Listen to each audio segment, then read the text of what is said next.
Hello everyone, मैं नीलम तिवारी आप सभी का मैग्नेट ब्रेन्स में बहुत बहुत स्वागत करती हूँ। मैग्नेट ब्रेन्स एक ऐसा चैनल है जहाँ पर आपको किंडरगार्टन से लेकर 12th क्लास तक के सारे वीडियोस बिल्कुल फ्री अवेलेबल करवाए जाते हैं। और साथ साथ में ऐसा नहीं है कि आपको 2 वीडियोस दिखाने के बाद में आपसे सब्सक्रिप्शन चार्ज या कोई भी पैसे मांगे जाए।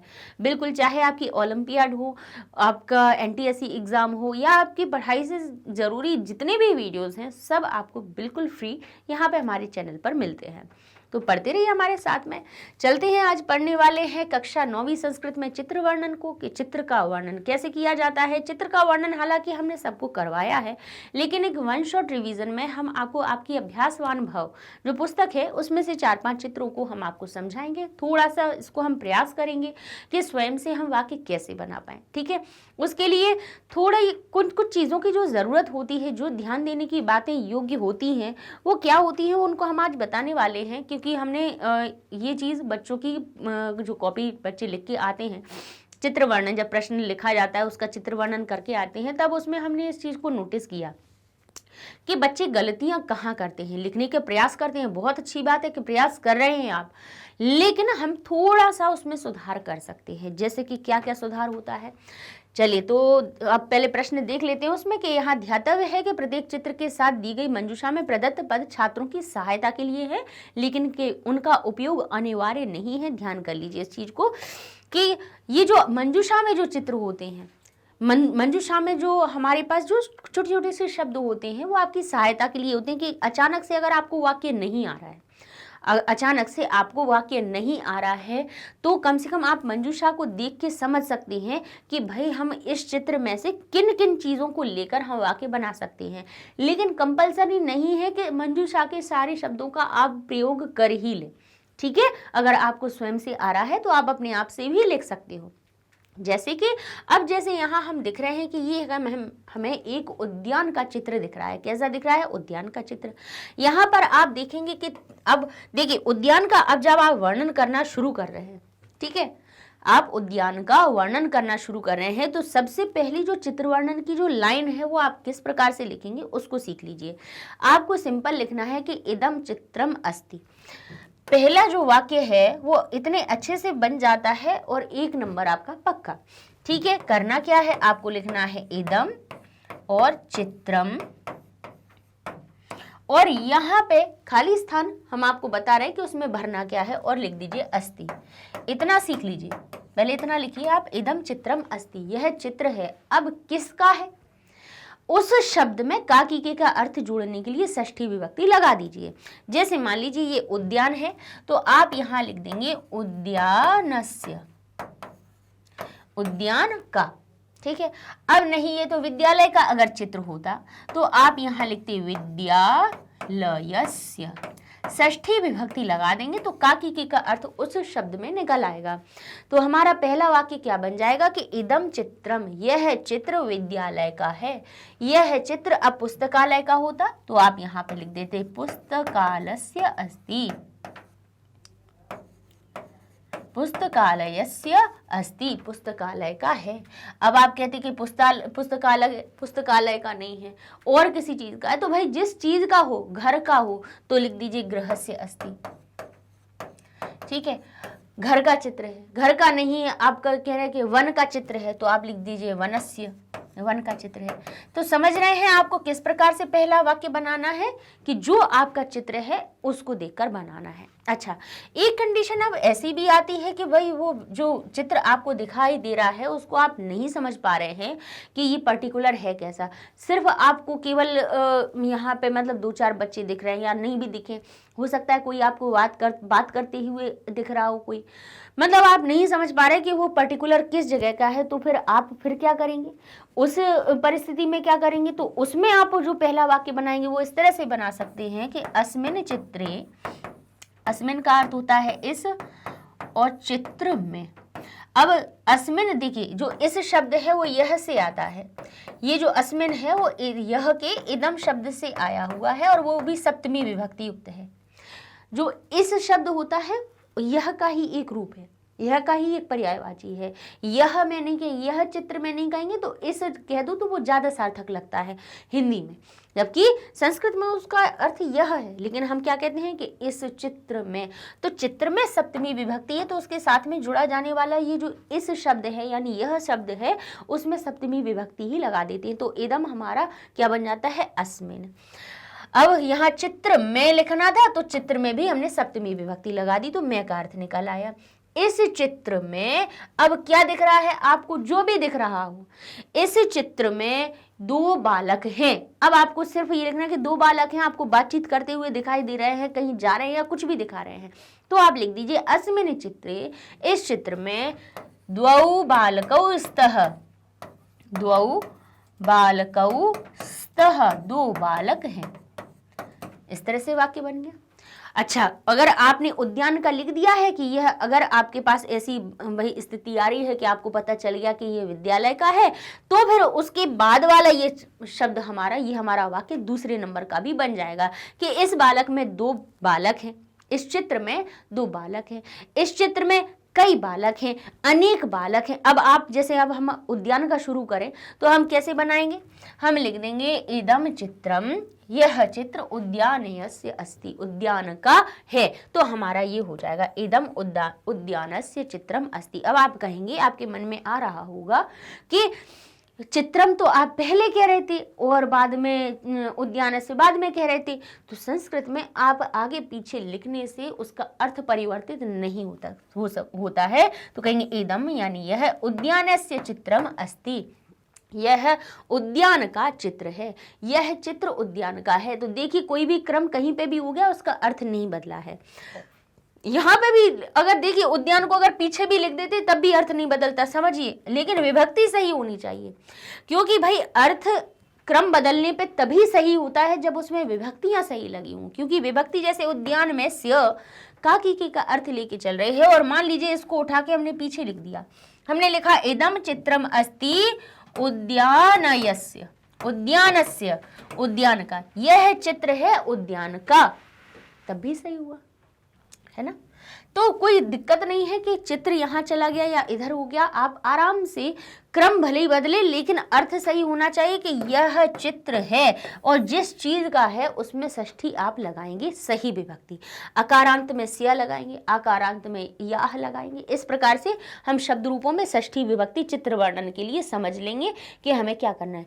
वृक्षों के चित्र, वृक्षों के चित्र हैं तो आप वृक्ष में भी षष्ठी विभक्ति, अगर एक वृक्ष का है तो वृक्ष से लिख दीजिए कि इदम चित्रम वृक्षस्य अस्ति, और अगर यह चित्र वृक्षों का है, उसमें बहुत सारे वृक्ष हैं, तो आप कहेंगे वृक्षाणाम, तो षष्ठी विभक्ति तो लगाएंगे लेकिन बहुवचन वाली, वृक्षाणाम लिख देंगे।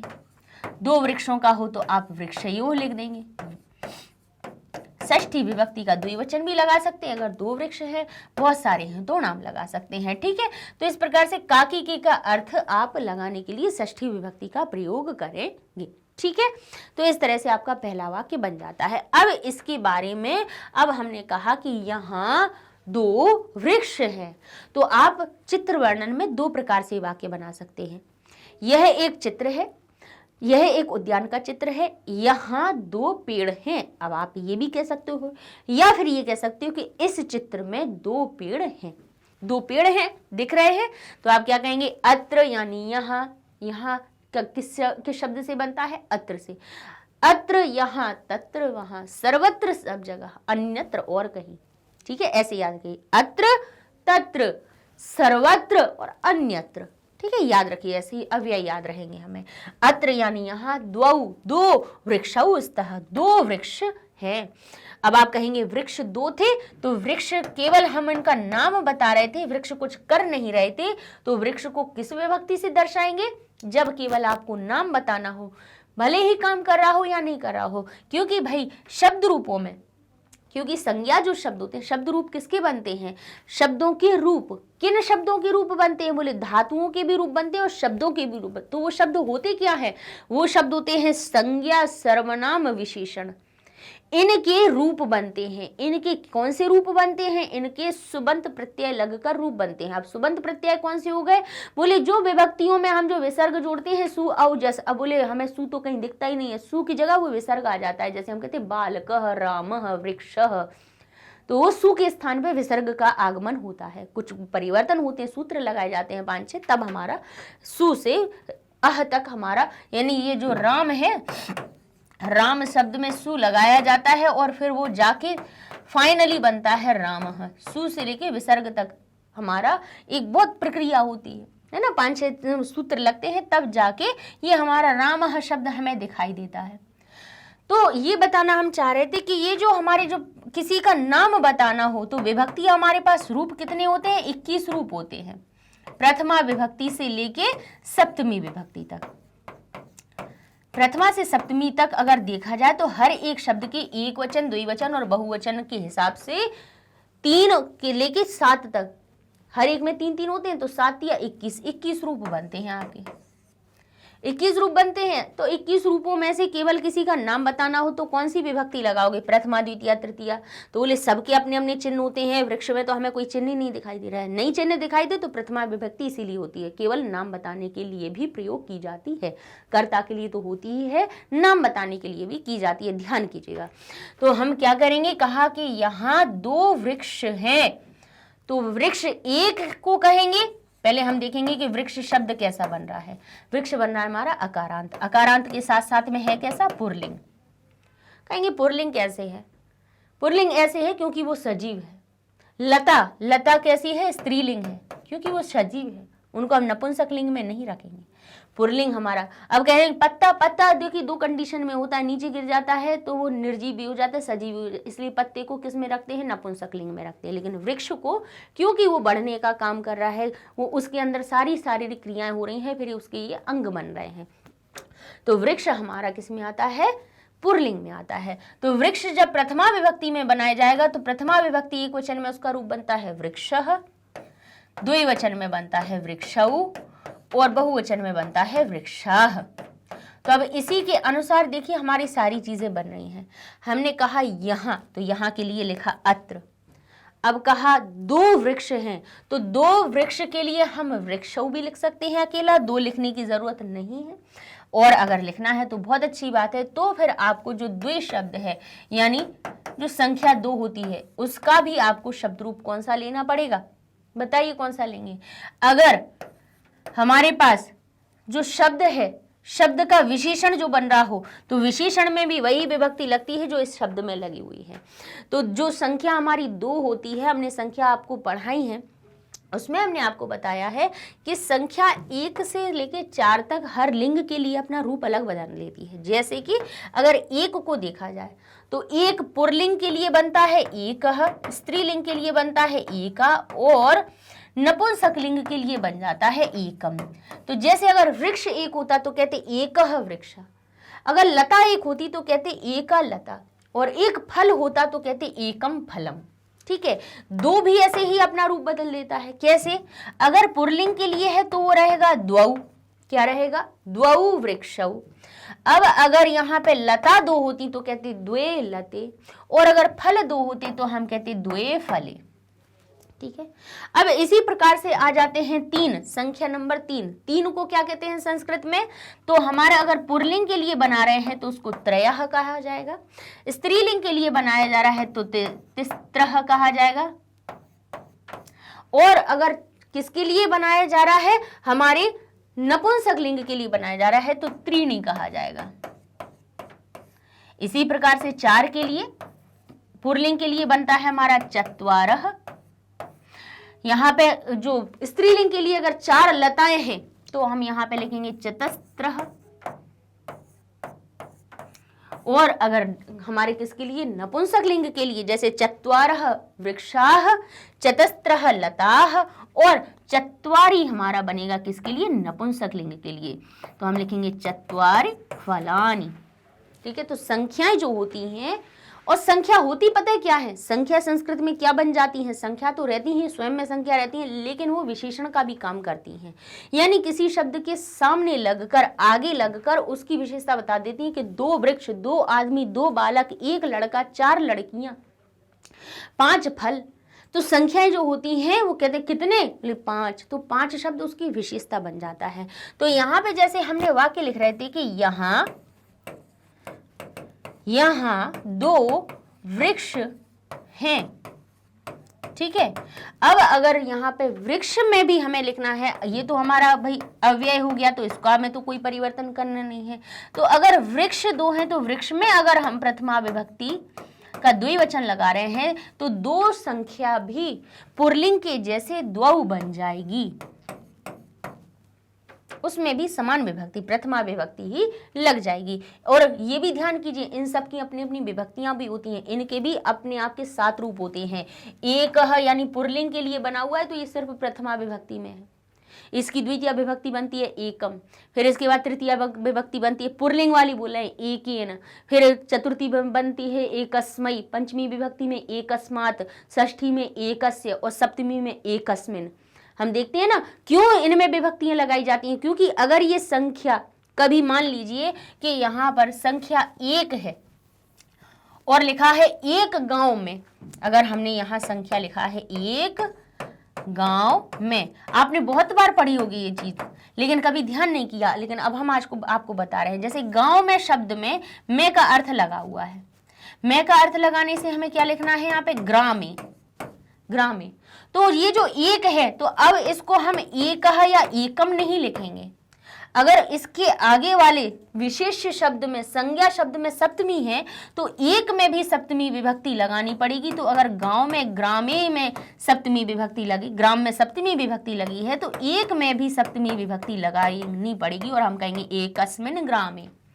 ध्यान कीजिए, अब जरा याद कीजिए कि जब से आप संस्कृत पढ़ रहे हैं तब से आपने ऐसा देखा होगा कि नहीं देखा होगा कि एकस्मिन् ग्रामे। और अगर यहीं पे देख लीजिए कि अगर गांव शब्द में षष्ठी लगी है ग्रामस्य तो यहाँ पे एक भी हो जाएगा हमारा एकस्य, एकस्य ग्रामस्य, एक गांव का, ठीक है। यही देख लीजिए अगर लिखा है ग्रामात, पंचमी विभक्ति लगी है तो एक शब्द भी बन जाएगा एकस्मात्। तो इनके भी शब्द रूप होते हैं, हमने 7th क्लास में ये भी शब्द रूप भी करवाए हैं। कभी अगर आपको देखना हो कि क्या शब्द रूप बनते हैं तो आप आराम से देख लीजिए, हमने हर संख्या के आपके शब्द रूप बनाए कि एक के कौन कौन से 7 रूप बनते हैं, एका के कौन से बनते हैं, एकम के कौन से बनते हैं। ज़्यादा कुछ भी नहीं, जैसे बालक के रूप होते हैं सो पुल्लिंग के बना लीजिए, बालिका के होते हैं सो स्त्रीलिंग के बना लीजिए, और फल के जो रूप होते हैं वैसे ही हमारे नपुंसकलिंग के लिए बना लीजिए। ज़्यादा कुछ परिवर्तन नहीं होता है, थोड़ा बहुत होता है, जैसे किम के रूपों में होता है थोड़ा सा परिवर्तन, वैसा ही होता है, बस बहुत सरल है। एकस्मात् ग्रामात्। तो ठीक है, यहाँ पे क्या कर रहे थे, वृक्ष में प्रथमा विभक्ति दे रहे थे, 2 वृक्षों में प्रथमा विभक्ति द्विवचन था तो 2 शब्द भी हमारा 2 तो वैसे ही द्विवचन ही होता है, तो प्रथमा विभक्ति द्विवचन का रूप पुल्लिंग वाला 2 उठा लिया, 2 वृक्षौ स्तः। अब अस्ति, स्तः, सन्ति और समझ लीजिए, कोई वस्तु अगर आपको एक दिखे तो उसके लिए और के अब उसको वर्तमान काल में ही बना रहे हो, क्योंकि अभी ही बता रहे हो ना उस हर चीज को कि इसमें 2 वृक्ष हैं, बहुत सारे बच्चे हैं, 2 वृद्ध भी बैठे हुए हैं, यहाँ पे कौन से है, पादप है, पादप पे बहुत सारे पुष्प हैं, है ना, सुंदर सुंदर आपको पुष्प दिख रहे हैं। अगर यहाँ पे चिड़िया दिख रही होती तो आप कहते थे आकाश में चिड़िया हैं, बच्चे गेंद से खेल रहे हैं, एक लड़की चित्र बना रही है, बहुत सारे बन रहे हैं, 2 लड़कियां क्या कर रही हैं, झूला झूल रही हैं। तो हम बहुत सारी चीजें इसमें लिख सकते हैं। कैसे लिखेंगे, अब आपको कर रहे हैं, है का अर्थ बताना है कि 4 लड़कियां हैं, 1 लड़का है, 2 लड़के हैं, 2 वृक्ष हैं, तो है और है किससे बनता है, चित्र वर्णन में ध्यान कीजिए, वो बनता है अस्ति, स्तः और सन्ति से। अगर आपको लिखना है कि 1 बालक है तो आप लिखेंगे एकः बालकः अस्ति, 2 बालक हैं तो आप लिखेंगे द्वौ बालकौ स्तः, बहुत सारे लड़के हैं तो बालकाः सन्ति, बालकाः सन्ति। इस प्रकार से आप याद कीजिएगा। अच्छा, और ये अस्ति स्तः सन्ति लगेंगे कब, कब लगेंगे, जब सिर्फ लिखा हुआ हो कि यह बालक है, यहाँ पे कोई दूसरी मूल क्रिया नहीं लिखी हुई, क्योंकि ये जो क्रिया जो है जो क्रिया है वो आई कहाँ से है, होना शब्द से। होना यानी अस धातु, अस धातु का अर्थ होता है होना, किसी चीज का होना। अस धातु से आई है, तो एक धातु है तो दो धातुएं हमारी नहीं आएंगी। तो यहाँ पे तब तक हम अस्ति स्तः संति का रूप बनाते हैं, लेकिन तो हम कह देंगे यह, तो कहेंगे एषः बालकः और अस्ति। ठीक है, क्योंकि बच्चों को नहीं समझ में आता कि कहाँ पे हम अस्ति लगा दे, कहाँ क्यों स्तः लग रहा है, कहीं पे संति लग रहा है, क्यों?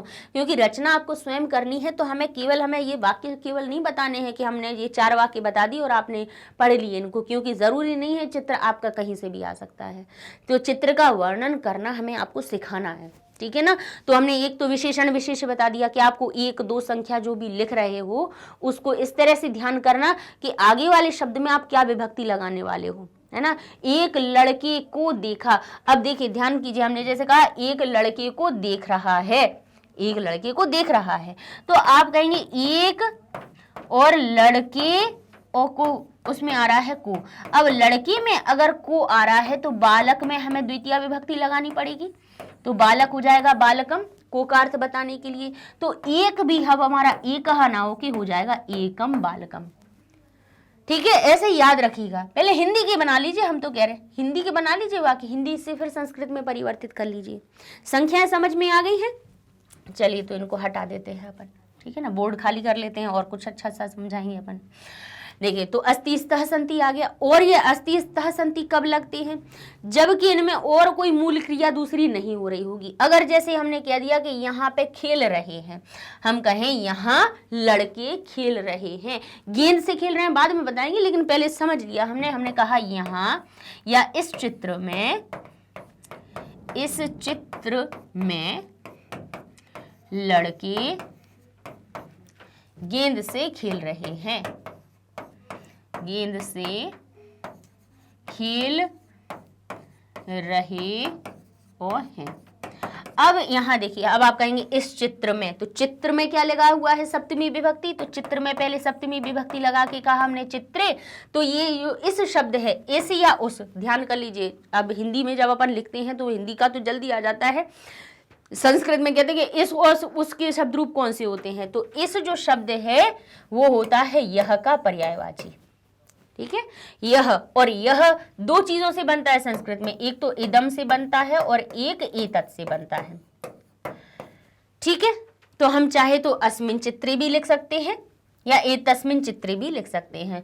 तो हमने इदम का सप्तमी विभक्ति लिख दिया और हमने लिख दिया अस्मिन् चित्रे, इसमें भी सप्तमी विभक्ति लगा के अस्मिन् चित्रे, इस चित्र में लड़के। अब लड़के बहुत सारे हैं, तो बालक शब्द हमारा बहुवचन में बन जाएगा बालकाः। अब गेंद में से लगा हुआ है, गेंद सहायक बन रही है, तो गेंद को क्या कहते हैं? कंदुक।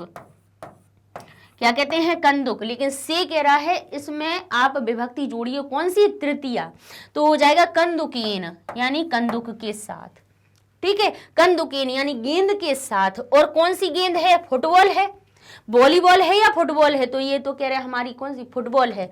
तो यहाँ पे हम कह सकते हैं फुटबॉल के साथ में, ठीक है। अगर गेंद को अगर आपको कहना है कि पैर पाद कंदुक कहते हैं, तो कहते हैं फुटबॉल, जिसको हम अपने हिंदी इंग्लिश में प्रयोग करते हैं, जबकि वो तो इंग्लिश शब्द है। तो यहाँ पे आ जाएगा हमारा पैर शब्द यानी पाद शब्द और जोड़ देंगे, तो लिखेंगे पाद कंदुकेन, यानी पैर की गेंद के साथ, फुटबॉल के साथ। तो यहाँ हो जाएगा हमारा बालकाः, यानी लड़के पाद कंदुकेन यानी पैर की गेंद के साथ में खेल रहे हैं। अब खेलने को कहा जाता है, क्रीड भी धातु होती है और खेल धातु, दोनों धातु होती हैं। खेल धातु का भी प्रयोग कर सकते हैं और क्रीड धातु का भी प्रयोग कर सकते हैं, समझ रहे हैं आप?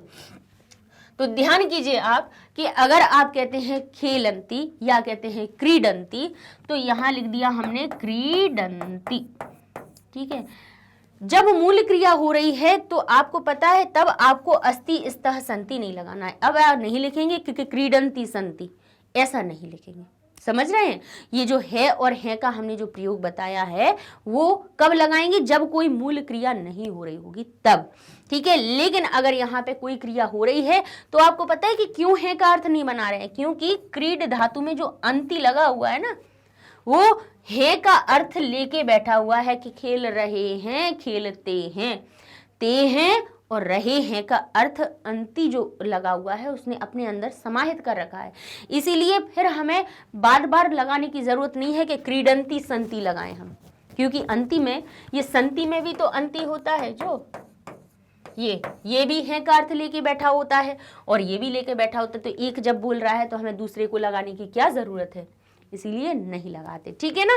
तो ये आपको हमने एक प्रयोग बताया कि इस तरह से भी एक वाक्य भी बना दिया कि अस्मिन् चित्रे, इस चित्र में बालकाः पादुकन्दकेन क्रीडन्ति। और आपको ये भी बताना है कि 3 बालक खेल रहे हैं, तो 3 शब्द हमारा पुल्लिंग के लिए क्या बनता है, त्रयः। त्रयः के भी रूप बनते हैं, त्रयः के भी रूप बनते हैं। कौन से, हर एक विभक्ति में सप्तमी 7 रूप बनते हैं 3 के। लेकिन जब बालक में प्रथमा विभक्ति है तो 3 में भी हमारा प्रथमा विभक्ति त्रयः ही लिखा जाएगा। यहाँ जो अभी हमने संख्या लिखी थी वो केवल अभी प्रथमा विभक्ति की थी सभी। त्रयः बालकाः यानी 3 बालक पादकन्दुकेन क्रीडन्ति, पैर की गेंद के साथ खेल रहे हैं, ठीक है ना। तो चलिए ये अपने वाक्य हो गए, और देख लेते हैं और क्या कर रहे हैं। यहाँ तो हमने बता दिया कि यहाँ 2 वृक्ष हैं, तो इस तह क्यों लगाया हमने, है क्यों लगाया था, क्योंकि चित्र 1 था इसलिए अस्ति लगाया था, वृक्ष 2 थे इसलिए हमने इस तह लगाया। अब आगे देख लेते हैं, तो यहाँ लिखा हुआ है उद्याने द्वौ, उद्यान में 2 कौन, बालौ, 2 बच्चे, 2 बालौ। अब आपको बच्चों को देख के अगर आपको समझ में, अगर लड़कियां समझ में आ रही हैं तो लिख दीजिए आप द्वे बालिके, ठीक है। अब आपने कहा नहीं हो सकता लड़के तो नहीं है, क्योंकि बचपन में लड़कों की भी मम्मी लोग चोटी बना देती हैं तो वो लड़कियों जैसे लगने लगते हैं। देखा होगा कि मम्मी लोग ना जब मन करता है तो बच्चों की भी, लड़कों की भी चोटी बन जाती। तो अब नहीं समझ में आ रहा कि वो लड़की है या लड़का। अगर लड़के समझ में आ रहे हैं तो द्वौ बालकौ लिख दीजिए, ठीक है, लिख सकते हैं, लिख देंगे। और अगर नहीं समझ में आ रहा कि यहाँ पे लड़का है या लड़की, तो एक जो बाल शब्द होता है, वो बाल शब्द का अर्थ होता है बच्चे। बाल शब्द का क्या अर्थ होता है, बच्चा। अब बाल शब्द के भी बालक जैसे रूप बन जाते हैं, राम जैसे रूप बन जाती, क्योंकि ये अकारांत है। बालह, बालौ, बालाह। अच्छा, बच्चे में दोनों चीजें समाहित हो जाती हैं।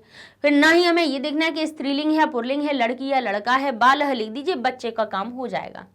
तो कहेंगे यहाँ क्या हो रहा है, बोले उद्यान में, या तो अस्मिन् चित्रे लिख दीजिए, या फिर कहाँ झूल रही हैं कि उद्यान में झूल रही हैं, तो हम उद्यान में सप्तमी विभक्ति लगा देंगे, लिखेंगे उद्यान में 2 बच्चे, तो द्वौ बालौ दोलायाम यानी दोला पर, दोला किसको कहा जाता है, झूला पर, तो झूले पर दोलायतः, झूल रही हैं, 2 बच्चे झूल रहे हैं, ठीक है, झूल रही हैं, रहे हैं। अब आप कहोगे ऐसा तो नहीं है कि ये जो तीतः अंति है ये भी हर लिंग के लिए अलग बनते हो, बिल्कुल नहीं।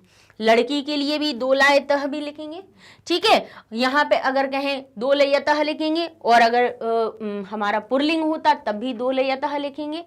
अच्छा, तह क्यों लगाया, क्रिया में ती क्यों नहीं लगाया, दोलयति क्यों नहीं लगाया, दोलयतः क्यों लगाया, क्योंकि क्रिया हमेशा, ध्यान कीजिए, अब क्रिया लगाना सिखा रहे हैं। क्रिया भी अब हम आपको बता दें, अस्ति संति लगा दिया है, अब हम क्रिया और बता देते हैं। जो भी काम हो रहा हो उस काम को करने वाले संख्या में कितने हैं या वो किस पुरुष के हैं, ये भी ध्यान कर लीजिए कि यहाँ पे उद्यान में कौन झूला झूल रहे हैं, 2 बालक झूल रहे हैं। अब यहाँ पे हम जो क्रिया लगानी है झूलने वाली, झूलने को क्या कहते हैं, देखिए दोला शब्द होता है हमारा, क्या बनता है, दोला का अर्थ होता है झूला, और झूला झूलना, झूलना भी शब्द वहीं से आ रहा है। तो क्रिया हमारी हो जाती है, दुल धातु होती है, उसी से हमारा दुल धातु के जब रूप बनाए जाते हैं तो दोल में परिवर्तित होके उसमें या का आगमन कर देते हैं और तीतः अंति लगा देते हैं, ठीक है। तो हो जाता है दोलयति। कब दोलय शब्द मतलब मूल बन जाता है, फिर इसमें हम तीतः अंति करके रूप बना देंगे। अब भाई झूला कौन झूल रहे हैं, झूला झूलने वाले कौन है, तो जो करता है क्रिया, हमेशा क्रिया जो आप लगाएंगे वो किसके अनुसार लगाएंगे, कर्ता के अनुसार। तो कर्ता की आपको कौन सी चीजें पहचाननी पड़ेंगी क्रिया के लिए? आपको पहचाननी पड़ेंगी इसका पुरुष और वचन। क्या पहचानेंगे आप? इसका पुरुष और वचन, ये दो चीजें आप पहचानेंगे। तो ये बालक शब्द ना तो मैं है ना है तुम, तो कौन सा है? प्रथम पुरुष है। प्रथम पुरुष है और वचन कैसे हैं? दो हैं। तो यहां लिख लीजिए कि ये प्रथम पुरुष में है और द्विवचन में है। प्रथम पुरुष द्विवचन में है तो क्रिया कौन सी आएगी? क्योंकि अब हम वर्तमान काल की बात कर रहे हैं तो लट लकार के प्रथम पुरुष द्विवचन की क्रिया हम दो लय शब्द में लगाएंगे। तो लट लकार की क्रियाओं में हम कौन से प्रत्यय लगाते हैं? सिखाए हैं आपको कि प्रथम पुरुष के लिए लगाते हैं ति, तह, अंति। ति एक वचन के लिए, तह द्विवचन के लिए और अंति बहुवचन के लिए। तो मूल क्रिया में हम द्विवचन वाला तह लगा देंगे, ति नहीं लगाएंगे, तह लगा देंगे, क्योंकि यहाँ पे जो झूलने का काम है वो कौन कर रही है? प्रथम पुरुष की कर्ता है और द्विवचन है। ठीक है, तो इस तरह से हमारी क्रिया आई है दो लयतः। ठीक है, अब कहते हैं त्रयः बालकाः पादुकंदकम क्रीडन्ति। दो बालक फुटबॉल को खेल रहे हैं, फुटबॉल को खेल रहे हैं। अच्छा, यहाँ पे अगर आपको अर्थ लगाना है कि फुटबॉल से खेल रहे हैं तो आप पादुकंदुकम ना लिख के आप लिख सकते हैं पादुकंदुकेन, लेकिन फिर इसमें आप केन के साथ में सह भी लगा देंगे तो और अच्छा बन जाएगा कि तीन बालक फुटबॉल के साथ, तो यहाँ पे पादुकंदुकेन सह लिख दीजिए तो बहुत और अच्छा आपका वाक्य बन जाएगा। तीन बालक फुटबॉल के साथ खेल रहे हैं। तो भैया मैंने आपको बता दिया कि किस तरह से आप और अपने हिसाब से कुछ चीजों को जोड़कर घटाकर और सुंदर अपने वाक्य बना सकते हैं। तो क्रियाएं किनके अनुसार लगाएंगे? अब आपने कहा क्रीडंती हमने क्यों लगाया? क्योंकि बालक कौन थे? तीन थे। बालकों का पुरुष वचन पहचाना हमने कि तीन बालक हैं। बालक कौन हो गए? किस पुरुष के हो गए? पुरुष पहचानिए तो कहेंगे प्रथम पुरुष है और बहुवचन है। तो क्रिया कौन सी हो रही है? खेलने की। खेलने की क्रिया को क्रीड भी कहते हैं, खेल भी कहते हैं। तो क्या लगाएंगे? प्रथम पुरुष बहुवचन का, इसमें हम पीछे प्रत्यय लगा देंगे तो ती, तह, अंति लगा देंगे तो ये हमारा क्रीडंती बन गया। ठीक है, इस तरह से क्रियाएं लगाई जाएंगी आपकी। और ध्यान कीजिए बच्चे कुछ जो गलतियां करते हैं वो हम आपको बता रहे हैं। ये क्या कर देते हैं? क्रीडंती बना देते हैं, तो ती नहीं होता है, ती होता है, छोटी की मात्रा आती है। ठीक है, त्रयः बालकाः पादुकंदुकम रचयन् क्रीडन्ति। तीन बालक गेंद से खेल रहे हैं। ठीक है, एका च बालिका चित्रम रचयति, और एक बालिका क्या कर रही है? चित्र की रचना कर रही है। एक बालिका, देखिए एक लड़की है ना, चित्र बना रही है। तीन बालक खेल रहे हैं, दो झूले झूल रहे हैं, है ना। अच्छा, एक और हमें वाक्य आया मन में, आप कैसे बना सकते हो? एक और बना सकते हो कि अस्मिन् उद्याने, इस उद्यान में अनेकाः बालाः सन्ति। इस उद्यान में बहुत सारे बालक हैं। ये भी आप एक चित्र एक बना सकते हैं ना वाक्य। तो हम लिख सकते हैं इसमें कि अस्मिन् उद्याने, और अगर आपको अस्मिन ना भी लिखना हो तो अकेला उद्यान लिख दीजिए कि उद्यान में, लेकिन ये अस्मिन से ये अर्थ हो जाता कि इस उद्यान में, जिस उद्यान का वर्णन कर रहे हैं, इसलिए अस्मिन शब्द थोड़ा व्याकरण की दृष्टि से और अच्छा सुंदर बन जाता है। उद्याने भी हालांकि हो गया, उद्यान में बच्चे हैं, लेकिन अगर आप कहते हैं कि अस्मिन उद्याने तो थोड़ा सा और सुंदर वाक्य बन जाएगा। हम कहेंगे अस्मिन उद्याने, इस उद्यान में अनेकाः यानी अनेक बालाः सन्ति, क्योंकि अब आपको लड़कियों और लड़कों का भेद नहीं करना है, बच्चे कहना है सीधा, तो बालाः ले लीजिए। अस्मिन् उद्याने अनेकाः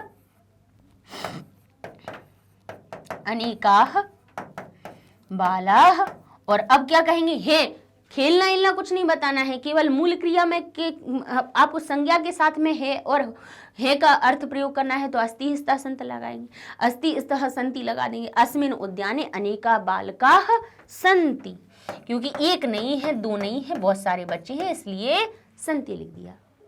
अच्छा, यहाँ पे भी कह सकते हैं, यहाँ पे आप दो वृद्ध लोगों की भी कह सकते हैं, है ना। उद्याने द्वौ वृद्धौ, दो वृद्ध अपि तिष्ठति, वहां पे दो तिष्ठतः लगा देंगे। यहाँ आप कह सकते हैं कि अत्र द्वौ वृद्धौ अपि, या उद्याने द्वौ वृद्धौ अपि, यानी दो वृद्ध भी क्या है? बैठे हैं, तो आप कहेंगे तिष्ठतः। ठीक है, इस तरह से आप बता सकते हैं कि इस बैठे, यहाँ पर दो वृद्ध भी बैठे हैं। अब यहाँ नहीं कहना है आपको उद्यान कहना है, तो लिख दीजिए उद्यान में। उद्याने द्वौ वृद्धौ अपि तिष्ठतः ते वार्तालापं कुर्वतः, वो क्या कर रहे हैं, कुरुतः, वे दोनों क्या कर रहे हैं, आपस में बातचीत कर रहे हैं। तो आप लिख सकते हैं कि वे दोनों, ते द्वौ वृद्धौ, या आप लिख सकते हैं ते, अकेला ते लिख दीजिए यहाँ पे। अच्छा, ते ना लिखेंगे, हम तऊ लिखेंगे। पूछिए क्यों? क्योंकि दो हैं, सह तऊ ते, तो सह आता है एक के लिए और तऊ आता है द्विवचन के लिए। हम कहेंगे तऊ, यानी वे दोनों। अब ये दोनों वृद्ध को हमने पहले बता दिया है, तो दो वृद्ध बार बार लिखने की जरूरत नहीं है, तो हम एक सर्वनाम शब्द प्रयोग कर सकते हैं कि वे दोनों। तो तऊ वार्तालापम कुरुतः, वे दोनों वार्तालाप कर रहे हैं, है ना। तो भाई हमें अगर क्रियाएं आती हैं और सही शब्द में सही विभक्ति लगानी आती है तो हम वाक्य कितने भी बना सकते हैं। अब हमने क्या कहा, कुछ नहीं कहा, केवल हिंदी में उस चीज को हमने बोला और उसी को संस्कृत में परिवर्तित कर दिया कि वे दोनों। अब वे दोनों शब्द किससे बनता है, वह बनता है सह से, तत् के रूप से। वे दोनों बनता है हमारा तऊ से, और वे सब बनता है ते से। अब पुल्लिंगवाची वृद्ध थे, इसलिए हमने ये लगा दिया। तो इस तरह से आप कर्ता को देख के हमें क्रिया लगा देनी है, ठीक है। आराम से वाक्य बन सकते हैं। अच्छा, ये जो हमारा एक वाक्य बन रहा है, कौन सा, जैसे एका च बालिका, और एक लड़की चित्र बना रही है। जो चित्र बनाने को कहते हैं रचना करना, क्योंकि रचना की जाती है ना, तो चित्रम रचयति। अब किससे कर रही है वो, ये ब्रश से कर रही है। अब ये जो पेंट ब्रश होता है उसको संस्कृत में क्या कहते हैं, हम कलम कहते हैं, नहीं, उसको कहते हैं तूलिका। क्या कहा जाता है उसको, तूलिका कहा जाता है। अब यहाँ पे तूलिका दी हुई है, नहीं दी है, तो अगर हमें पता है तो हम लिख सकते हैं। तो हम लिख सकते हैं यहाँ पे तूलिकया। अब तूलिका क्या बन रही है, सहायक बन रही है, और साधकतमम कर्णम, सहायक जो बनता है वो कर्ण हो जाता है, कर्णे तृतीया, कर्ण में तृतीया विभक्ति लगाई जाती है। तो जैसे अगर लता में तृतीया विभक्ति लगाएं तो लता बन जाता है हमारा लतया, तो तूलिका भी बन जाएगा हमारा तूलिकया, ठीक है। तो हम क्या लिख सकते हैं, एका च बालिका, और एक लड़की तूलिकया, यानी तूलिका के द्वारा या तूलिका की सहायता से चित्रम रचयति, चित्र की रचना कर रही है। बनाने वाली लड़की है, इसलिए हमारी रच धातु क्या बन जाएगी, रचयति, रचना कर रही है, चित्र को बना रही है। तो इस तरह से आपके वाक्य बन जाते हैं, ठीक है। और ये भी लिख सकते हैं, उद्याने अनेकाह या विविधा, है ना, पादपाह संति, विविध पेड़ पौधे हैं। भाई बनाने की कोई लिमिट नहीं है, सिर्फ आपको ये पता होना चाहिए कि हमें ये दिख क्या कह रहा है और उसके हमें क्या क्या बनाना है। दो वृक्ष उसका बता दिया था, अनेकः पादपाः सन्ति, अनेक पौधे भी हैं, है ना। आप कह सकते हैं पादपे, यानी पौधों पर क्या है, कैसे पुष्प दिख रहे हैं, सुंदर फूल दिख रहे हैं, तो पुष्पम पुष्पे पुष्पाणि। तो आप लिख सकते हैं सुंदराणि पुष्पाणि सन्ति, सुंदर पुष्प हैं। आप लिख सकते हैं कि पौधों पर जो पेड़ हैं, जो छोटे छोटे पौधे हैं, तो पौधे को क्या कहते हैं, पादप। तो पादप में का अर्थ बता दीजिए, तो पादप पर या पादप में, तो पादपे अनेकानि सुंदराणि पुष्पाणि सन्ति, अनेक सुंदर पुष्प हैं। तो पुष्प में तृतीया विभक्ति, प्रथमा विभक्ति का बहुवचन पुष्पाणि लगाया, तो सुंदराणि में भी हमने उसके विशेषण में भी सुंदर को सुंदराणि बनाया और अनेक को भी अनेकानि बनाया, अनेकानि सुंदराणि पुष्पाणि सन्ति। अब मन में बच्चों को आता है कि कहीं हम नी लगा देते हैं, कहीं णी लगा देते हैं। क्यों लगा देते हैं, तो इसका कारण होता है र और श। जहां पे ये श किसी भी शब्द के साथ में कि उसमें श लगा हुआ हो या र लगा हुआ हो, तो पीछे आने वाला जो प्रत्यय अगर ना से बना हुआ है, जैसे लिखा है हमने अनेकानि, और हमने फिर कहा पुष्पाणि, और फिर हमने कहा सुंदराणि, ठीक है। तो यहां देखिए,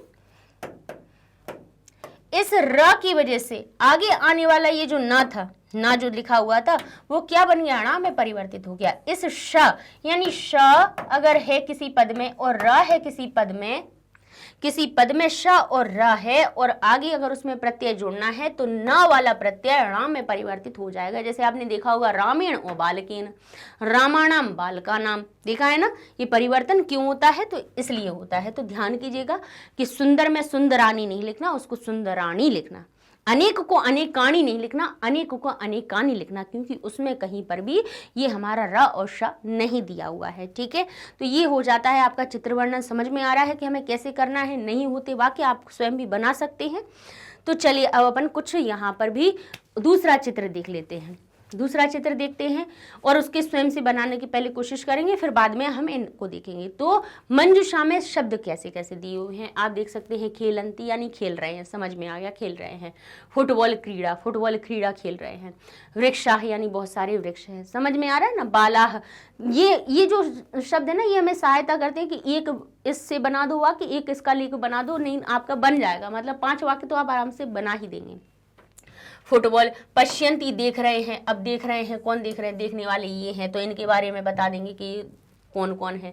ग्रहम, वहाँ पे एक घर भी है, तो वो भी बता देंगे कि तत्र, वहाँ एक घर भी है, तो तत्र एकम ग्रहम अपि अस्ति, वहाँ एक घर भी है।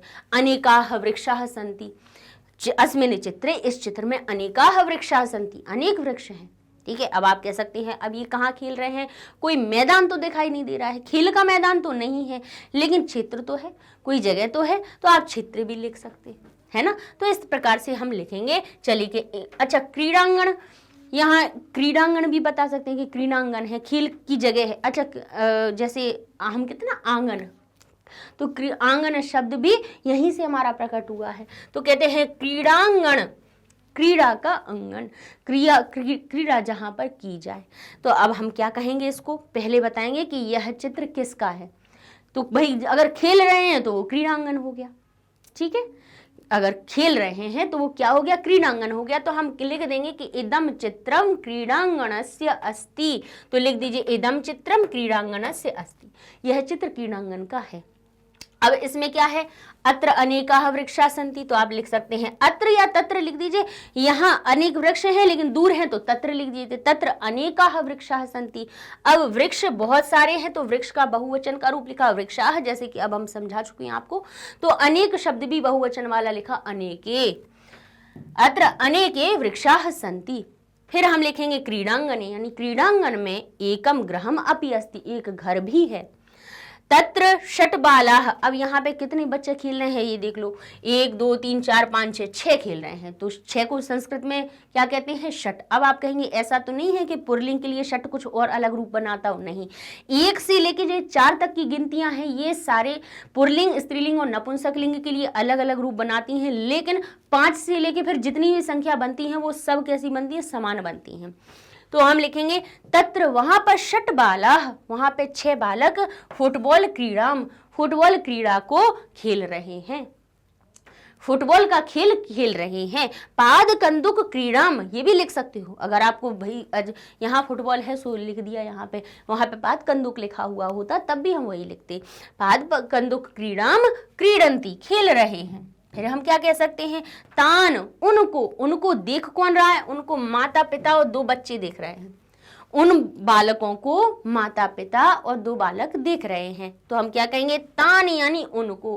अब हमें अगर ये तान शब्द नहीं आ रहा था, तान कहाँ से आया? हमें तत्, जिसका अर्थ निकल रहा है, हमने हिंदी में पहले अर्थ बनाया कि उनको माता पिता और बच्चे देख रहे हैं। तो उन शब्द कहाँ से आया? ये उन और उस आता है वह से,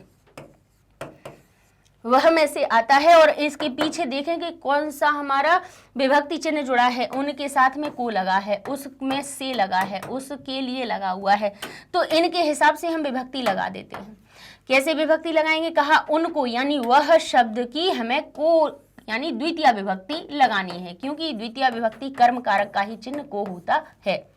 उनको, अब उनको या उसको, बोले एक होता तो उसको कहते, 2 होते तो उन दोनों को कहते, लेकिन उनको कह रहे हैं, यानी यहाँ पे बहुत सारे बच्चे हैं, केवल एक को तो देख नहीं रहे हैं, सबको देख रहे हैं। तो द्वितीय विभक्ति का बहुवचन वाला हमें रूप लगाना है, और क्योंकि वो लड़के हैं तो अब मैं तत् का कौन सा रूप लेना है? पुल्लिंग वाला द्वितीय विभक्ति का बहुवचन का रूप। तो ये हमारा क्या बन जाएगा? तान। हमारे जहां पे देखिए सुन लीजिए, अपने तत् के शब्द रूप हमने याद करवाए हैं, सह तौ ते और तम तौ तान हमने करवाया था द्वितीय विभक्ति में। तो तान कहाँ बनता है? द्वितीय विभक्ति के बहुवचन में बनता है। तो कहेंगे तान यानी उनको कौन देखता है? बताइए कौन देख रहे हैं? माता पिता, माता और पिता, द्वौ बालौ च और दो बच्चे देख रहे हैं। ठीक है, पश्यंती, इसको पश्यंती नहीं, इसको पश्यंती कर लीजिए, क्योंकि अब ये तीनों मिला के, माता पिता और दो बच्चे मिला के 4 लोग हो रहे हैं, हो देख रहे हैं। देखने को कहते हैं पश्य। देखने की जो मूल धातु होती है वो होती है दृश्य, लेकिन उसके भविष्य काल को छोड़कर, लिट लकार को छोड़कर बाकी चारों लकारों में दृश्य धातु पश्य जैसी बनती है। तो हमें लिट नहीं बनाना है, भविष्य काल तो बनाना नहीं, हमें वर्तमान की बात करनी है, तो पश्य का रूप ले लिया। और उसमें भी ये दर्शक कौन हो गए? प्रथम पुरुष हो गए, बहुवचन की क्रिया लगा दी तो पश्य बन गया। पश्यति, पश्यतः, पश्यन्ति, तो पश्यन्ति हमने लगा दिया। ठीक है, इस प्रकार से ये हमारा चित्र का वर्णन हो जाता है। अच्छा, ये भी कह सकते हो कि ते अति प्रसन्नाः सन्ति, वे बहुत प्रसन्न हैं। वे, अच्छा अब आप ये भी कह सकते कि वे बच्चों को देखकर, वे बालकों को देखकर अत्यंत प्रसन्न हैं। ऐसा भी कह सकते हो ना कि वे, देखिए हिंदी में ही अभी हम पहले आपको बताते थे कि वे बालकों को देखकर अति प्रसन्न है।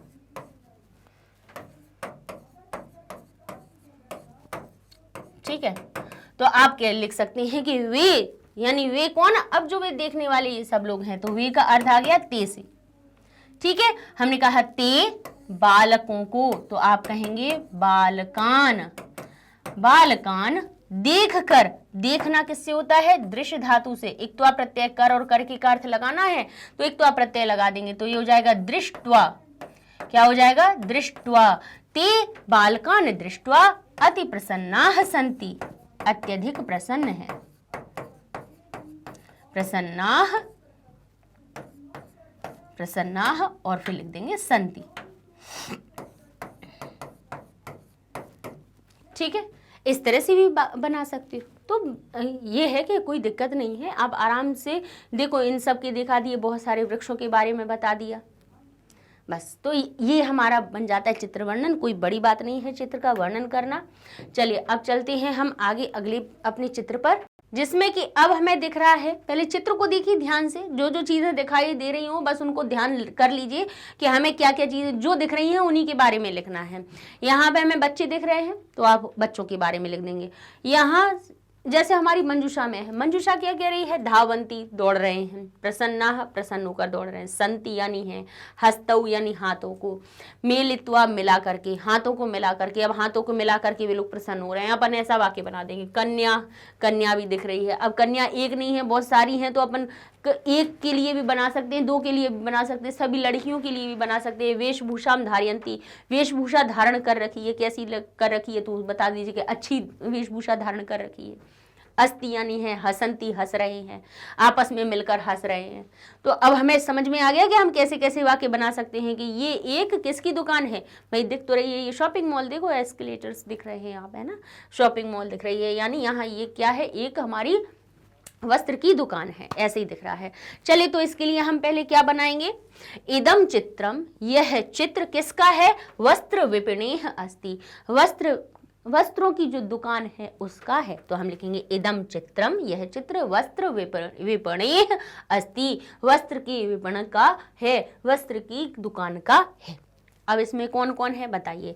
अत्र अनेकानि वस्त्राणि संति। अब सज्जिता नहीं आ रहा है, समझ में नहीं आ रहा है, नहीं आ रहा है तो बस लिख दीजिए अत्र, यहाँ पर अनेकानि वस्त्राणि संति, यहाँ पर अनेक वस्त्र हैं लेकिन सजे हुए हैं, तो सज्जितानि भी लगा दिया।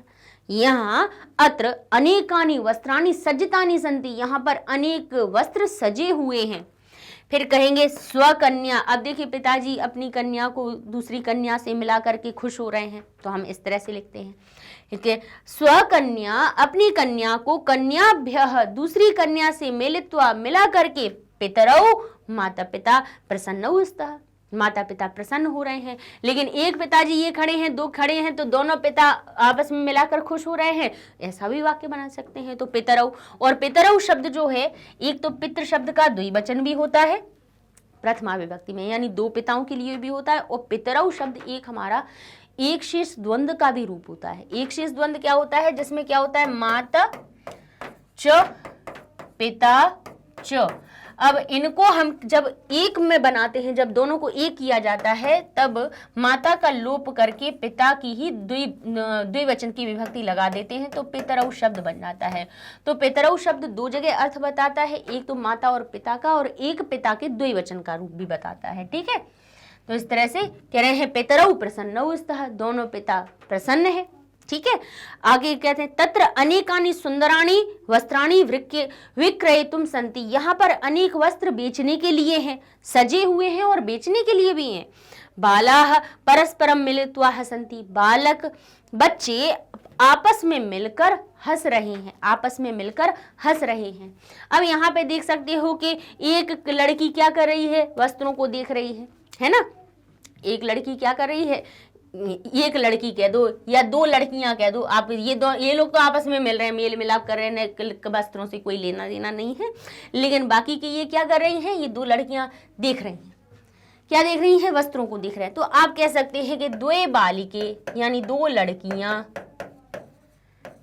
तो आप लिखेंगे द्वे बालिके क्या देख रही हैं, कपड़ों को देख रही हैं, तो आप लिख देंगे वस्त्राणि, वस्त्राणि पश्यतः, यानी वस्त्रों को देख रही हैं, दो लड़कियां वस्त्रों को देख रही हैं। तो आप इस तरह से भी आप वाक्य बना सकते हो।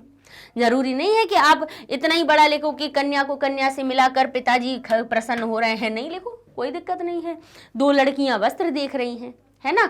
अब अच्छा, अब हमारे पास जो मंजूषा है उससे भी हम ले सकते हैं कि क्या कहते हैं, वेशभूषाम धारयन्ति, वेशभूषा को धारण किए हुए हैं।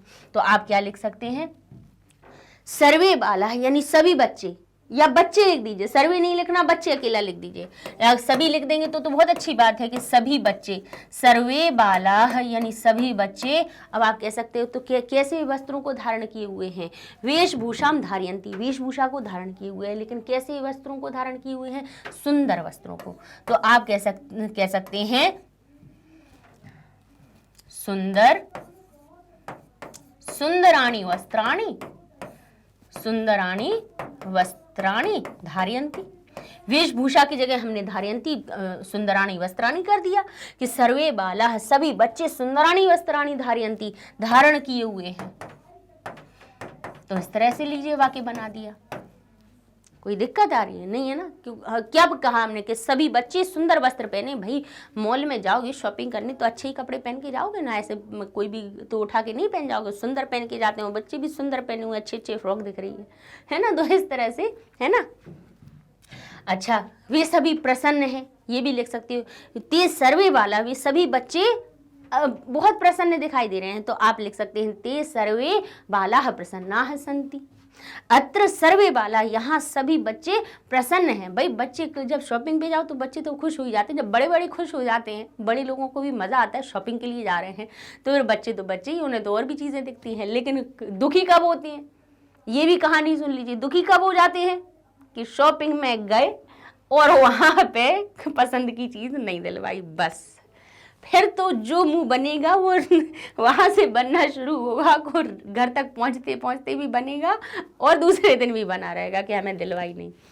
फिर सोचना पड़ता है सोच समझ के। तो इतनी जिद मत किया कीजिए, कभी कभी माता पिता की कुछ परिस्थितियों को भी समझा कीजिए कि हो सकता है कि भाई जो आप जिस चीज़ की मांग कर रहे हो वो आपके लिए उचित नहीं होगी, या हो सकता है कि भाई माता पिता का उतना आपके लिए बजट ना हो, या फिर आपको तो नहीं लग रहा है कि वो चीज़ महंगी है या नहीं। देखो हम भी एक माँ हैं, तो इसलिए अब हम उस चीज़ को हम आपको समझा रहे हैं, क्योंकि आप लोग बच्चे हो, तो अपने माता पिता की हर चीज़ को थोड़ा समझा कीजिए कि अगर कभी आप किसी चीज़ की जिद पे अड़ गए हैं और अगर वो नहीं दिला रहे हैं, ऐसे माता पिता कभी भी ऐसा नहीं होता कि बच्चों की किसी चीज़ के लिए मना करें, ठीक है। अपनी कोई भी चीज़ कम कर देंगे, लेकिन आपके लिए कभी कोई किसी चीज़ की कमी नहीं रहने देंगे, लेकिन अगर आप उस स्थिति में आपने उन्हें परेशान कर दिया, कभी भी एक तो जब कभी कहना हो तो सबके सामने जिद मत किया करो, ये अच्छी बात नहीं होती है ना। करते हैं बच्चे, वहीं पे कहेंगे नहीं यही दिलाओ, रोने लगेंगे।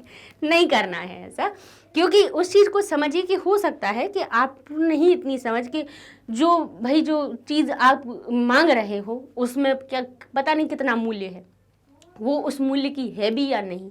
भाई इतना सा छोटा सा, हम आपको एक उदाहरण दे रहे हैं कि हमारी छोटी बच्ची है 4-5 साल की, वो हमारे साथ गई और उसने डीबी मॉल में से एक उठा लिया, एक छोटे से इतना सा पर्स था, बिल्कुल छोटा सा, वो उठा लिया। अब उठा लिया तब उसने जब उठाया हमने कहा देखे तो चलो ठीक है दिला देते, देखा तो उसमें प्राइस 1400 रुपये। भाई इतना सा पर्स, अब हमें ये तो पता समझ में आ रही है ना कि उसका मूल्य क्या है ना, हमें पता चल रहा है कि ये इतने का नहीं हो सकता है, तो वो उचित नहीं है उसको दिलाना। हम और कहीं से उसको दिलवा सकते हैं, फिजूल खर्ची हो जाती है ये, लेकिन ये बच्चों को समझ में नहीं आती है बात। तो माता पिता की परिस्थितियों को समझा कीजिए। वो ऐसा नहीं है कि आप वो दिलाना नहीं चाहते हैं कोई चीज़, लेकिन होता है कि कई चीज़ें अच्छी नहीं हैं, क्वालिटी में अच्छी नहीं है। आप उसको देखो तो वो कब लेके आओ, घर पे आते ही से टूट जाए। तो 2 मिनट की तो जिद थी, लेकिन वो आके कोई काम की नहीं रहेगी, या किसी भाई परिस्थितियाँ होती हैं, तो खुश होकर जाया कीजिए और खुशी खुशी ही आया कीजिए, लौट के दुखी मत होके आया कीजिए, ठीक है। हाँ कुछ खाने पीने की है, लेकिन वो खाने पीने में भी अच्छी चीज़ मांगा कीजिए, है ना। तो इस तरह से ये हो जाता है चित्र वर्णन। आगे देखते हैं दूसरा चित्र क्या कह रहा है। अच्छी एक कहानी भी आज हो गई है ना साथ में। अब देख लेते हैं ये हमारा चित्र क्या कह रहा है। ये तो और भी अच्छा चित्र है, जितनी ज़्यादा चीज़ें चित्र में उतना ही बढ़िया, उन्हीं के बारे में उठा के लिख दो, है ना। क्या दिख रहा है, बहुत वृक्ष दिख रहे हैं। वृक्ष पे क्या दिख रहा है, अब कौआ भी दिख रहा है, कोयल भी कह सकते हैं उसको, दोनों काले रंग की होती है, अपन को आवाज़ थोड़ी ना सुनाई दे रही है। 2 आपको क्या दिख रही हैं, 2 यहाँ पे कोयल भी दिख रही हैं। वृक्ष पे क्या लगे हैं, फल भी लगे हुए हैं। ध्यान करते जाइए, यहाँ पे 2 बच्चे झूले झूल रहे हैं, है ना। 2 बच्चे झूले झूल रहे हैं, आकाश में चिड़िया उड़ रही हैं, सूर्योदय हो रहा है, सरोवर है, सरोवर में कौन, हंस भी हैं, है ना। यहाँ पे पौधे हैं, पौधों पे फूल भी हैं। 2 बच्चे क्या कर रहे हैं, 2 लड़के, 2 बालकऊ क्या कर रहे हैं, व्यायाम कुरुतः, व्यायाम कर रहे हैं। देख लीजिए, अब यहाँ पे जितनी जगह अपन ने गोले लगाए हैं उतनी ही वाक्य बन जाएंगे, है ना। कितना बढ़िया है, जितनी ज्यादा चीजें चित्र में उतना ही अच्छा, जो चीज देखे उसी पे वाक्य बना देना है। कैसे बनाना है पहले बताएंगे। ये चित्र किसका है बताइए, तो आप कहेंगे इदम चित्रम उपवनस्य अस्ति, ये एक उपवन का चित्र है।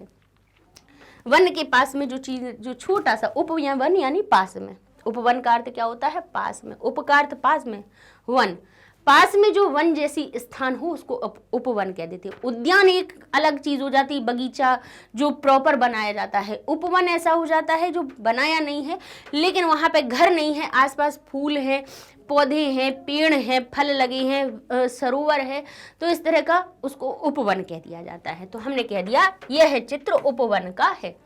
इदम चित्र उपवनस्य अस्ति, ये विसर्ग हटा लीजिए, कोई काम के नहीं है ना।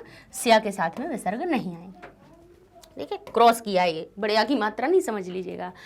अब उपवन में क्या है, अनेक वृक्ष है, तो आपने लिखा अनेके पादपाः वृक्षाः च सन्ति, उपवन में अनेक पौधे और वृक्ष हैं, ठीक है। अब 2 बालकौ, 2 बालक तत्र व्यायाम कुरुतः, वहां पर व्यायाम कर रहे हैं। दोलायाम तिष्ठतौ 2 बालौ तौ पश्यतः, दोलायाम किसमें, ये झूलते हुए दोलायाम यानी झूले में बैठे हुए दोनों बालक तौ पश्यतः, उनको देख रहे हैं। नहीं लिखो ऐसा, आप लिख दो, यहाँ पे आप लिख सकते हो कि 2 बालौ, 2 बच्चे, क्योंकि एक लड़का एक लड़की है, इसलिए हम एकः बालकः च एकः बालकः च एका बालिका लिखने से अच्छा है हम 2 बालौ लिख देना, तो वो ज्यादा अच्छी बात है कि 2 बच्चे। 2 बालौ दोलायाम यानी झूले में झूल रहे हैं, तो आप लिख देंगे 2 बालौ दोलायाम दोलयतः। आपका इस प्रकार से ये बन गया, ठीक है। 2 बालौ दोलायाम दोलयतः, 2 बच्चे झूले में झूल रहे हैं। आकाशे अनेके खगा उड्डयन्ति, आकाश में अनेक खग उड़ रहे हैं तो आकाश में का अर्थ बताना है तो सप्तमी विभक्ति लगा दी। अब पक्षी को क्या कहते हैं, खग कहते हैं, तो खग को देखो पक्षी भी कहते हैं लेकिन उसके नपुंसक लिंग के रूप बनते तो पक्षिणः भी हो जाएगा, लेकिन खग कह रहे हैं तो खगाह हो जाएगा। अनेक भी बहुवचन वाला बन जाएगा, अनेके खगाह उड़ रहे हैं तो हो जाएगा उड्डयंती, उड़ रही हैं। अब और बताइए और कौन कौन सी चीजें रह गई हैं बताइए। अभी वृक्ष पे लगे फल रह गए हैं कि नहीं रह गए हैं, इसके बारे में भी बना सकते हो। तो क्या कहोगे आप कि वृक्ष पर अनेक फल हैं, ये कह सकते ना। तो आप हिंदी में क्या कहोगे, वृक्ष पर अनेक फल हैं। बिल्कुल सिंपल बनाइए और बिल्कुल सिंपल बनाओगे, सही बनाओगे वो ज़्यादा अच्छी है। कठिन बनाओ, गलत बनाओ, वो कोई मतलब नहीं है, नंबर कट जाएंगे उसमें, है ना। तो हमें सही बनाना है। तो अब उनका वृक्ष पर, तो आप लिख दीजिए वृक्षे। अब यहाँ भी लिखना है कि यहाँ वृक्ष पर अनेक फल हैं, तो यहाँ को तो बहुत सरल है, यहाँ वहाँ ये अत्र और तत्र से बन जाता है, अत्र या फिर लिख दीजिए तत्र, यानी वहाँ वृक्ष पर, तत्र वृक्षे अनेके फल, क्योंकि एक फल नहीं है बहुत सारे हैं तो अनेक। अब देखिए अनेके क्यों नहीं आएगा, अभी हमने बोला लेकिन हमने फिर पलट ली बात। क्यों पलट ली, क्योंकि आगे हमें फल दिख गया। फल बहुवचन में फलानी बनता है तो अनेक भी बनेगा अनेकानी, अनेकानी फलानी। और हैं क्रिया नहीं कर रहे हैं तो हैं के लिए क्या आता है हमारा संति, तो हम लगा देंगे संति। तो हम लिखेंगे तत्र अनेक, तत्र वृक्षे, वहां वृक्ष पर अनेकानी फलानी संति, अनेक फल हैं। और क्या बचा है, कह सकते हो कि सरोवर में हंस तैर रहे हैं, कह सकते हो ना कि पास में। अब आप कह सकते हो उपवन के पास में एक सरोवर है, पहले ये बता दीजिए। तो आप कहेंगे उपवन के पास, ठीक है। तो आप लिखेंगे यहाँ पे उपवनम, उपवनस्य, क्योंकि काकी के का अर्थ निकल रहा है तो हम कहेंगे उपवनस्य समीपम, उपवन के समीप में एक सरोवरः अस्ति, सरोवरः अस्ति। उपवन के समीप में एक सरोवर है। सरोवर में क्या हो रहा है, तो सरोवर में का अर्थ बताना है तो आप कहेंगे सरोवरे, यानी सरोवर में अनेकाह, अनेक राजहंसा, अनेके राजहंसाः क्या कर रहे हैं, तैर रहे हैं, तो हो जाएगा तरंती। तैरने की धातु याद नहीं आए तो संति लिख देना, तो है का अर्थ निकल आएगा, तो हो जाएगा तरंती, ठीक है। तो यहाँ पे आप, है ना। और ये भी कह सकते हो कि यहाँ पर सूर्योदय भी हो रहा है, ये भी कह सकते हैं कि इस चित्र में सूर्योदय हो रहा है, कह सकते हो ना। तो आप कह सकते हो कि यह चित्र सूर्योदय का है, ये भी लिख सकते हो आप, यह चित्र सूर्योदय का है, तो कह सकते हो यहाँ पे यह चित्र, तो लिखेंगे इदम चित्रम, यह चित्र किसका है, सूर्योदय का। देखिए सूर्योदय का काल हो रहा है तो उसके लिए भी आप बना सकते हो इदम चित्रम सूर्योदयस्य अस्ति, यह चित्र सूर्योदय का है। तो इस तरह से भी आप प्रयोग कर सकते हैं। देखिए कितने सारे बना लिए, जितनी चीजें उतने। अब आप कह दीजिए कि यहाँ पे अपने क्या फूल और रह गए, फूलों के बारे में भी बता सकते हो। 5 ही बनाने, आप तो 10-15 बना दोगे अगर क्रियाएं साथ में सही से लगानी आ रही हैं। आप कह सकते हो कि उद्याने या उपवने, यानी उपवन में पौधों पर अनेक सुंदर फूल हैं। आपने कहा उपवन में, तो उपवन में का अर्थ लगाने के लिए क्या, सप्तमी विभक्ति लगा दी। उपवने पौधों पर, तो पौधों पे लिखेंगे आप पादपे अनेकानि सुंदरानि, तो लिख दीजिए अनेकानि सुंदरानि पुष्पाणि सन्ति। अनेकानि तो अनेक भी, क्योंकि अंत में हमारा ये पुष्पाणि आना है ना, तो इसलिए हम पहले से ही अनेक सुंदर, उन दोनों के विशेषण में पहले से ही हम बहुवचन की विभक्ति पुष्प जैसी लगाते जा रहे हैं। तो अनेकानि सुंदराणि पुष्पाणि, अब विकसित हो रहे हैं तो विकसंती लिख दीजिए। आपको सिर्फ विकसंती नहीं समझ में आए तो संति लिख दीजिए, तो ये भी बन जाएगा वाक्य। ठीक है, कोई कठिनाई है, आराम से बन रहे हैं, कोई समस्या नहीं आ रही ना। बनाने का प्रयास कीजिए, बनाने का प्रयास कीजिए, तो इस तरह से कोई बहुत कठिन नहीं होते हैं, सरल होते हैं। चलिए अब हम अपने और अगले चित्र पर चलते हैं, जिसमें कि हमें दिखाई दे रहा है कि एक सब्जी मंडी का चित्र है, जहाँ पे भाई विभिन्न प्रकार की सब्जियां रखी हैं, एक लड़की खरीद रही है, आपस में बातें हो रही हैं। तो इनको देखकर हम बताएंगे कि क्या क्या हमें यहाँ पे दिख रहा है और क्या क्या हमें उसमें बताना है। तो चलिए शुरू करते हैं। तो इसी में अब देख लेते हैं थोड़ा सा मंजूषा को। मंजूषा क्या करती है, हमें बहुत कुछ सहायता दे देती है। जैसे कि क्या लिखा हुआ है, शाक विक्रेता। शाक यानी सब्जियां और विक्रेता यानी बेचने वाला, शाक विक्रेता। ठीक है, मतलब अब हमें समझ में आ गया कि शाक विक्रेता, भाई जहां पे दिख रहे हैं इतने सारे बेचने वाले, उनको क्या कहते हैं, शाक विक्रेता कहते हैं। ठीक है, सब्जी को बेचने वाला। अब कहेंगे कोलाहल, कोलाहल हो रहा है यानी शोर हो रहा है। तो ये तो सही है कि भाई सब्जी के बाजार में कहते हैं ना कि सब्जी मंडी मचा के रखी है, जब जहाँ पे ज़्यादा शोर होता है उसके लिए भी उपमा दी जाती है। तो कोलाहल हो रहा है। समूह, अब समूह क्या कर रहा है, आगे भी देखिए, यहीं से हमें वाक्य भी मिल जाएंगे। आकार यंत्र यानी बुला रहे हैं, तो यहीं से देखिए हमारा कितने अच्छे से हम इसको वाक्य को यहीं से बना सकते हैं कि शाक विक्रेता का समूह आकार यंत्र बुला रहा है। जनाह, आकार यंत्र लोगों को बुला रहे हैं। बस लोगों शब्द का अर्थ जोड़ देंगे उसमें और हमारा एक वाक्य भी बन जाएगा, है ना। अब कहते हैं कदली यानी देखिए केले रखे हैं। फिर कहते हैं आलू कम यानी आलू रखे हैं। पलांडू, प्याज रखी है। गुंजनम, गाजर रखी है, गाजर रखी हुई, ये रखे हुए हैं। प्रयच्छन्ति, प्रदान कर रहा है। यच्छन्ति यानी देना, प्रयच्छन्ति यानी प्रदान कर रहा है, दे रहा है। विक्रीणति, खरीद रहे हैं। अब देखते हैं, चलिए बेच रहे हैं। क्रीणति यानी खरीदना और विक्रणति यानी बेचना। अब देखिए अपन कैसे इससे वाक्य बना सकते हैं। हम सबसे पहले करेंगे कि ये किस चीज का चित्र है। हमने कहा है ना कि हमें पहला वाक्य क्या बनाना होता है, इदम चित्रम अस्ति, इतना याद रखिए। तो हम लिखेंगे इदम चित्रम अस्ति, किसका है, शाक आपणस्य, सब्जी के बाजार का है। ठीक है, शाक आपणस्य अस्ति, सब्जी के बाजार का है। हो गया ये। अब इसके बाद कह सकते हैं कि अत्र, यहाँ पर अनेकानि शाकानि, अनेक सब्जियां रखी हुई हैं। अगर आपको केवल इतना लिखा है कि यहाँ अनेक सब्जियां रखी, तो आप सिंपल लिख दीजिए अत्र अनेकानि शाकानि सन्ति, यहाँ पर अनेक सब्जियां हैं।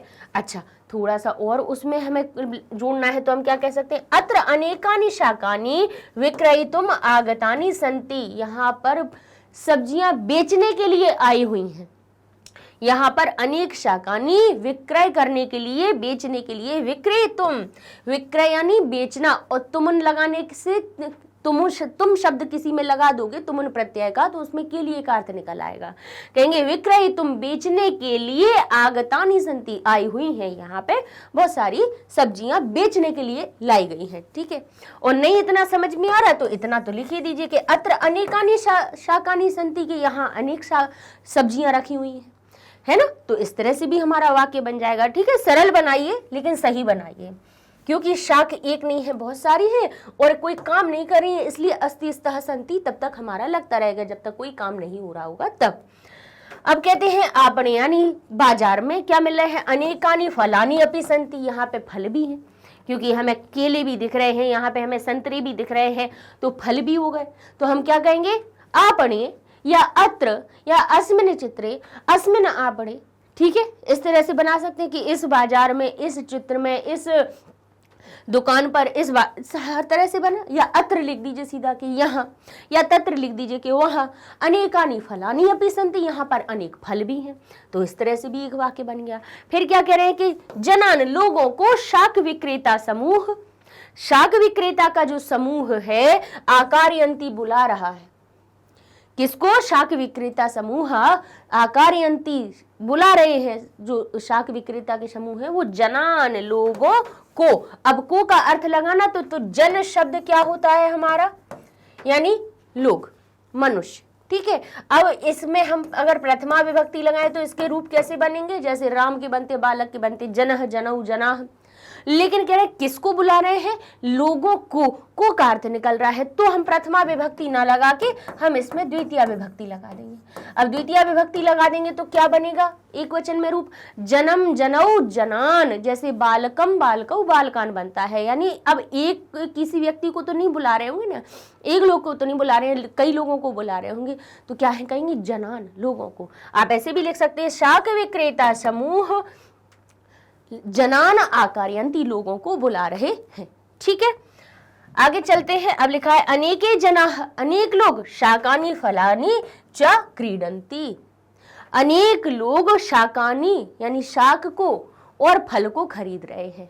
ठीक है। अच्छा, यहाँ पे आप ये भी कह सकते हैं, एक यहाँ पे देखिए ये कौन है, शाक विक्रेता है। ये कौन है, एक शाक विक्रेता है। एक व्यक्ति दिख रहा है आपको जो क्या कर रहा है, एक बालिका को एक स्यूत दे रहा है। स्यूत यानी थैला, थैली दे रहा है। तो इस तरह से, क्योंकि ये प्रयच्छन्ति है, हम इससे भी एक वाक्य बना सकते हैं। आप कह सकते हैं इसमें एक मनुष्य।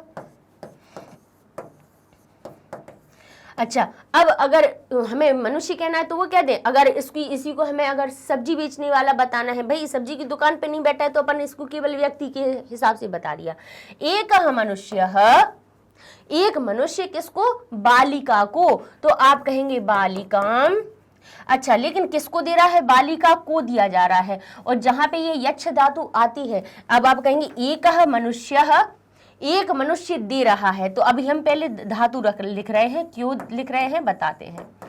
प्रयच्छन्ति दे रहा है, क्या दे रहा है, स्यूत, स्यूत यानी थैला, तो हम कहेंगे स्यूतम। देने के द्वारा क्या देना चाह रहा है, थैली को देना चाह रहा है, तो स्यूतम हो गया। अब इसके बाद किसको दे रहा है, वो लड़की को। अब इसमें लड़की के हिसाब से तो को का अर्थ निकलने से तो हम द्वितीय विभक्ति लगा देनी चाहिए, लेकिन एक सूत्र होता है जिसमें हमने बार बार बताया है कि जिसको दिया जाए दान या जिसको किया जाए, जिसके लिए किया जाए काम और जिसको दिया जाए दान, वो हो जाता है संप्रदान, और संप्रदान चतुर्थी। यानी यहाँ पर एक मनुष्य थैली दे रहा है, किसको दे रहा है, लड़की को दे रहा है, तो जिसको दिया जाए दान वो हो जाता है संप्रदान, और संप्रदान चतुर्थी।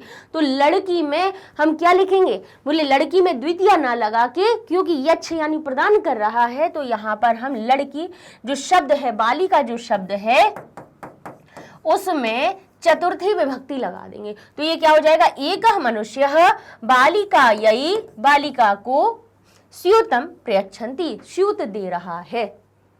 ठीक है, तो इस तरह से लीजिए अपने हो जाएंगे। ठीक है, तो और शाक विक्रेता और भी आप बना सकते हैं, ये हो गया। अच्छा, आप कहोगे कि सब्जी बेचने वाले सब्जी बेच रहे हैं, तो आप क्या कहेंगे, शाक विक्रेतारः, शाक विक्रेता, शाक विक्रेता। अब एक है, क्योंकि हम इसमें क्या कर रहे हैं, एक बता रहे हैं, एक सब्जी बेचने वाला, तो हम कहेंगे शाक विक्रेता शाकानी यानी सब्जियों को क्या कर रहा है, विक्रीणन्ति बेच रहा है। तो आप लिख सकते हो शाकानी विक्रीणन्ति। ठीक है, बेच रहा है। अब यहाँ पे लेकिन देखिए जो क्रिया दी है वो कैसी दी है, बहुवचन वाली दी है, और ये जो शाक विक्रेता शब्द है वो कैसा है, एक वचन है। क्योंकि अगर इसके हम प्रथमा विभक्ति में अगर इसकी रूप देखें तो शाक विक्रेता, जैसे नेता होता है, नेता शब्द, नेत्र शब्द से नेता बनता है, भ्रातृ शब्द से हमारा भ्राता बनता है, मातृ शब्द से माता बनता है, पितृ से पिता बनता है। तो ऐसे ही ये जो शाक विक्रेता है प्रथमा विभक्ति एक वचन में बनता है। इसका द्विवचन का रूप क्या बनेगा, बनेगा शाक विक्रेतारौ, और बहुवचन में बनता है शाक विक्रेतारः। तो यहाँ पे जब ये शाक विक्रेता एक है तो यहाँ पर जो हमारी विक्रीणति जो धातु है वो एक वचन वाली आएगी, और अगर आपको विक्रीणन्ति अगर प्रयोग करना है तो यहाँ पे आपको इसको भी बहुवचन बनाना पड़ेगा। आपको लिखना पड़ेगा इसमें शाक विक्रेतारः शाकानी, सब्जियों को विक्रीणन्ति बेच रहे हैं। ठीक है, इस प्रकार से हो जाएगा। यहाँ पे ये तो हो ही गए हैं शाक विक्रेता समूह। अब यहाँ पे देखिए शाक विक्रेता के लेके समूह लगा दिया, इसलिए वो क्या हो गया कि सब्जी वालों का समूह, समूह हो गया, तो आकार्यंती शब्द सही हो गया। लेकिन अगर अकेला शाक विक्रेता लिख रहे हैं तो या तो क्रिया को एक वचन में लिखेंगे, या फिर क्रिया अगर बहुवचन में है तो हमें कर्ता को बहुवचन में बनाना पड़ेगा। इस तरह से हमारे वाक्य बन जाएंगे। ठीक है, अच्छा ये भी लिख सकते हैं कि कोलाहल से बुला रहे हैं, है ना, तो यहाँ पे हम ये भी लिख सकते हैं शाक विक्रेता समूह कोलाहलेन, कोलाहल से, कोलाहल के द्वारा, है ना। अच्छा यार ये भी कह सकते हैं, ये वाला तो चलिए बन गया अपना कि क्या करते हैं, समूह बुलाते हैं, लोगों को बुलाते हैं। ये भी कह सकते हैं आपके शाक विक्रेतारः कोलाहलम कुर्वन्ति, शाक विक्रेतारः जो हैं तो आप लिख सकते हैं शाक विक्रेतारः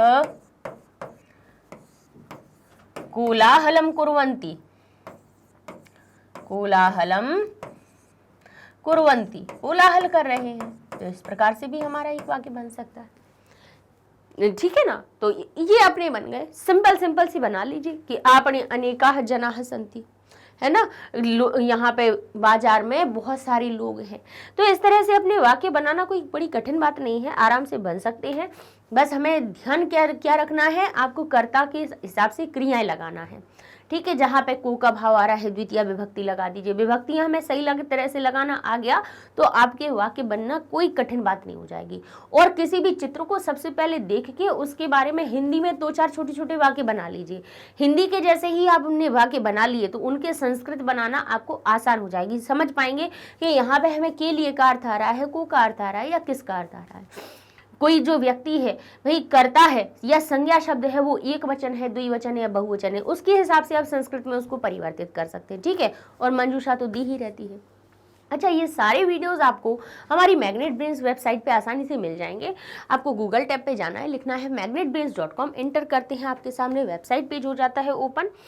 यहाँ पर आपको हर चीज़, चाहे आपका इंग्लिश मीडियम हो, सीबीएसई इंग्लिश मीडियम हो, एनटीएससी हो, ओलंपियाड हो, स्टेट बोर्ड हिंदी मीडियम का हो, जो भी हो, सारी चीज़ें यहाँ पे आपको क्लास वाइज मिल जाएंगी।